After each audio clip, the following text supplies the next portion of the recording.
Making an error in the classification could lead to a mistake in the tax return filing or even in your tax invoice format. Correcting this could involve a lot of administrative time, money, and effort.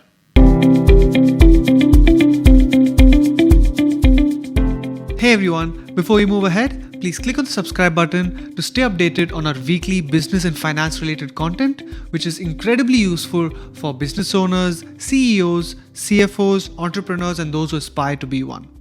Now let's get back to the video. Hey everyone, today we'll be discussing the different VAT classifications for university and higher education institutions. We've already discussed in our older video about the VAT classification for schools, preschools, and nurseries. Like we mentioned earlier, in the education sector, it's slightly more complicated for VAT as it has all three types of sales: zero rated, 5%, and even exempt sales. Making an error in the classification could lead to a mistake in the tax return filing or even in your tax invoice format. Correcting this could involve a lot of administrative time, money, and effort.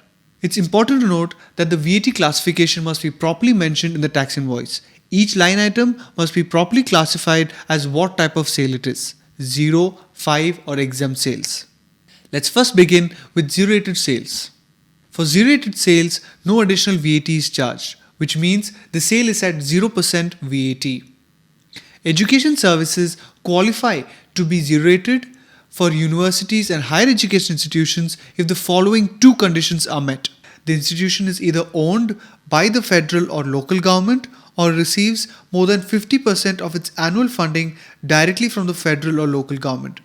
And the curriculum and the education institution are recognized by the competent federal or local government entity. If the institute qualifies to provide its educational services at zero-rated VAT, then the following two are also qualified to be zero-rated. Supply of goods and services where the supply is directly related to the zero-rated educational service. Supply of printed or digital reading material which are directly related to the recognized curriculum. Now let's get into standard rated sales. In this kind of sale, you need to charge additional 5% for all your sales.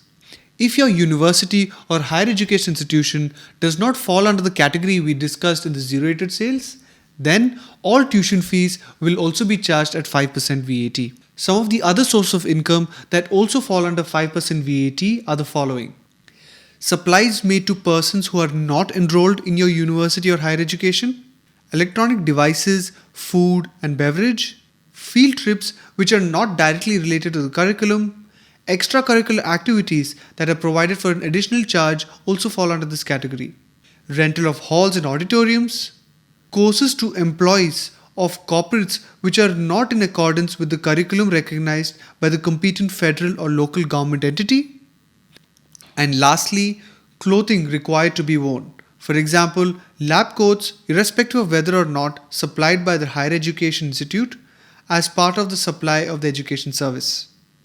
Now let's get into exempt sales. In this sale, no additional VAT is charged and no input VAT that is related to this sale can be claimed. If your university or higher education institute provides transport services to its student, then this will be an exempt sale. If it's an exempt sale, like we discussed, no input VAT that's related to the sale can be claimed. For example, petrol, bus rental, or even vehicle maintenance related costs. Hope this video helped you understand the different classifications for VAT for a university or a higher education institute. We'll be later discussing frequently asked questions for an education institute regarding VAT. Hey everyone, you've reached the end of this video. Thank you all for listening. If you like this content, please hit the like button and subscribe to our channel. If you'd like for us to talk about any specific topics, please do let us know in the comments below. Hope to see you in the next video.